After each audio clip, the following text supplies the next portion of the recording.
خواننده صنف نوع مکتب میانه رقم 21 نویه شامنصور شهر دوشنبه مریم عبدالرحیمووا روز 19 آگوست سال 2023 در روز اول چمپیونات جهان اوید به تکواندو که در شهر استونا پایتخت قزاقستان ادامه دارد صاحب مدال طلا و سزاوار عنوان چمپیون یا قهرمان جهان گردید.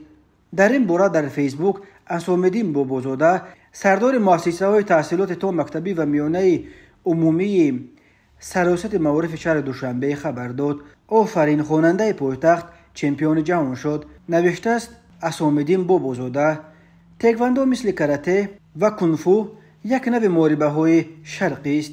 چمپیونات جهان اوید به تکواندو با اشتراک بیش از 900 ورزشگر از 45 کشور دنیا در شهر استونا 19 آگوست آغاز یافته تا 27 آگوست دوام می‌کند. در این مسابقه جهانی تاجیکستان در عموم 24 ورزشگر نمایندگی می‌کنند.